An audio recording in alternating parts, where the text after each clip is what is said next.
Good morning, শুভ সকাল সবাইকে। আশা করি তোমরা সবাই খুব ভালো আছো, সুস্থ আছো। আজ সানডে মানেই একটা খুশি খুশি ব্যাপার। কালকে তো সোহাগদের বাড়িতে পার্টি ছিল, সেজন্য রাতে ফিরতে আমাদের একটু লেটই হয়ে গেছিল, সেজন্য ঘুম থেকে উঠতেও একটু দেরি হয়ে গেছে। এখন 8টা মতো বাজতে যায়।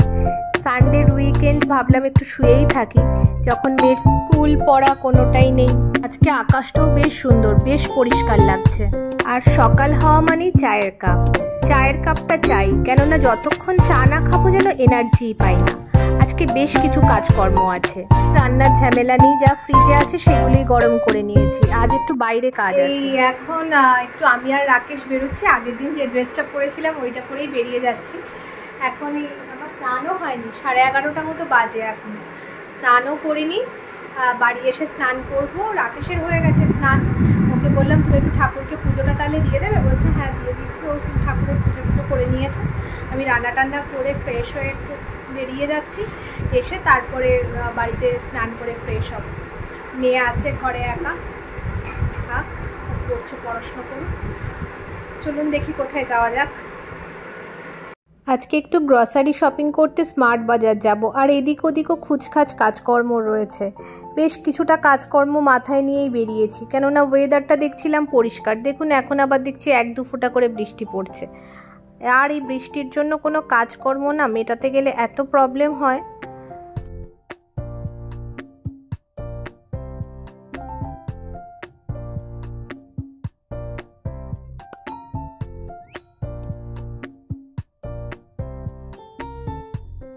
মেয়েকে বাড়িতে রেখেই এলাম, কেননা ওর পরীক্ষাও চলছে, সেই কারণে ভাবলাম যে ও বাড়ি থাকুক, ও পড়াশুনো করুক, এইদিকে আমরা বেরিয়ে যাই।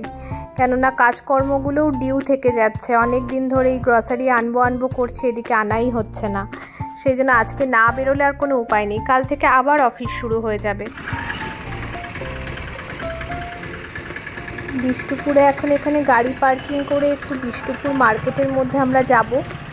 সামনে পুজো এসে যাচ্ছে, কিছু ঘরে পরার জামা কাপড়ও দরকার আছে। সেই জন্য ভাবলাম যে আমরা প্রথমে কামানি মার্কেটে যাব, তারপর ওখান থেকে মার্কেটের মধ্যে কিছু কাজকর্ম আছে সেইগুলো মিটিয়ে তারপর বাড়ি যাব।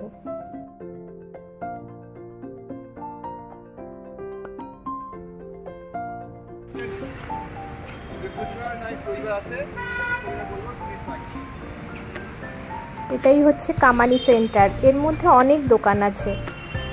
আমরা আজকে যে এসেছি একটা জকির শোরুমে। এখানে ভ্যান হুসেন, জকি সমস্ত কিছু ব্র্যান্ডের জিনিসই পাওয়া যায়। এখানে বাচ্চাদেরও পাওয়া যায়, বড়দেরও পাওয়া যায়। এখন আমিও কিছু দেখছি, আবার মেয়ের জন্যও দেখছি, ভাবছি একটু হট প্যান্ট নিয়ে নেবো, পুজোর সময় ঘরে পরতে পারবে, গেঞ্জি এইসব। বিষ্টুপুরে আমাদের একটু দরকার ছিল, সেই জন্য বিষ্টুপুরে এসেও কাজকর্মগুলো আগে মিটিয়ে নিলাম। এরপর মাথা ঠান্ডা করে আমরা স্মার্ট বাজার চলে যাব। এখান থেকে জিনিসপত্র কেনাকাটা করে স্মার্ট বাজার থেকে আবার আরেক জায়গায় গিয়েছিলাম আমি আর রাকেশ। কিছু কেনাকাটা ছিল, শপিং টপিং করে বাড়ি এসেছি। বাড়ি আস্তে আস্তে প্রায় 3টে বেজে গেছে। এবার এসেই খেতে বসে গেছি হাতে সাবান দিয়ে। এখনও স্নান হয়নি আমার, এখন প্রায় 4টে বাজে। কিন্তু এই আকাশে দেখছি যে মেঘ করে এসছে আকাশে, তাই ভাবলাম এসে আগে জামা কাপড়গুলো তুলে নিই বারান্দার থেকে, নাহলে সমস্ত জামা কাপড় আবার ভিজে যাবে বৃষ্টি পড়লে। আর তোলা হয়ে গেছে, এবার স্নান টান করে ফ্রেশ হয়ে নেব একদম।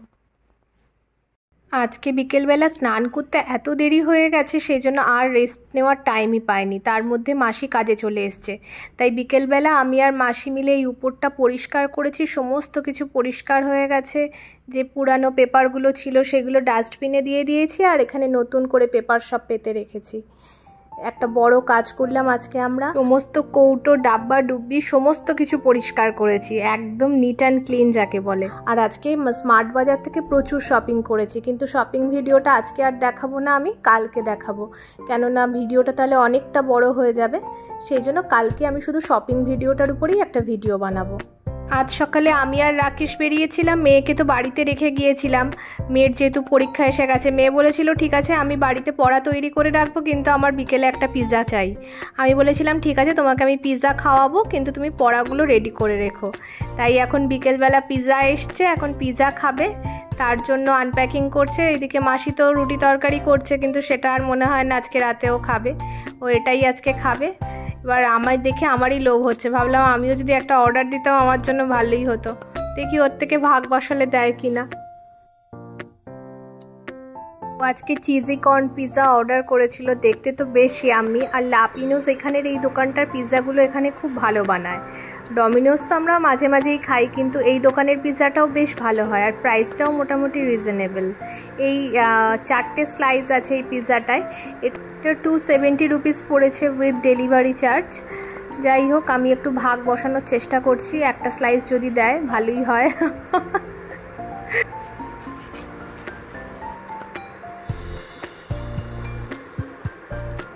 পিৎজা পেয়ে খুব খুশি একদম, বলছে মাম্মা দারুণ টেস্ট। ঠিক আছে, তুমি খুশি মানে আমি খুশি।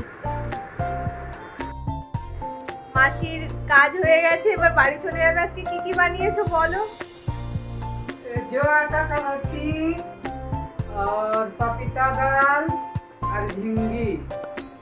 ঝিঙ্গি না, ওটা কিসকিন্দা, চিচিঙ্গা। चिचिंगा। হ্যাঁ, চিচিঙ্গার সবজি। এইগুলো আজকে মাসি বানিয়েছে। আজকে মাসির নাতির বার্থডে, ওই জন্য বাড়িতে প্রচুর আটা মেখে এসছে, পুরি টুরি হবে। মুখে হাত দিচ্ছ কেন? হ্যাঁ, প্রচুর পুরি টুরি রান্না টান্না করবে। এসে বলছে আমার 2 হাত কি ব্যথা এতটা আটা মেখে। 2 গামলা আটা সেনেছে, বাচ্চাগুলো আসবে না। হ্যাঁ, এই জন্য এখন বাড়ি গিয়ে এখন জোরদার মাসি রান্না হবে, বুঝেছেন তো? আমরাই বাদ চলে গেলাম মাসির বাড়ির বার্থডে পার্টি খাওয়ার থেকে। মাছ আনবে এখন। হ্যাঁ, তাহলে থাকবে মাছ মাংস হেভি খাওয়া দাওয়া। মাংস খাই নি। ও, মাংস করো না জন্মদিনে নাকি? খাই নি চিকেন। আচ্ছা তাহলে মাছটা খাই। আচ্ছা, মাছ খায় মাসির নাতি, ওই জন্য মাছ হবে, মাংস আর হবে না। যাই হোক, আজকের মতো ব্লগ ক্ষীরপুরি হবে। আচ্ছা, আজকের মতো ব্লগটাকে এখানেই এন্ড করছি। সবাই ভালো থাকবেন, সুস্থ থাকবেন। আর আমার ব্লগটাকে যদি আপনাদের ভালো লেগে থাকে প্লিজ লাইক করে দেবেন, একটা শেয়ারও করবেন, আর আমার চ্যানেলটাকে অবশ্যই সাবস্ক্রাইব করবেন। কি বলো, কিছু একটা বলতে চাইছো মনে হচ্ছে, বলো। হ্যাঁ, এটা মিষ্টি দিন। আচ্ছা আচ্ছা, ঠিক আছে। ও আচ্ছা, কি কি রান্না করেছে সেইটাই বলছে। ঠিক আছে, এটাই মিষ্টি দিন ভালো করে। আর বার করে নি বেবির নামকিন আছে এটা বাবিরটা। আচ্ছা, সবাই ভালো থাকবেন, সুস্থ থাকবেন। আজকের মতো গুড নাইট।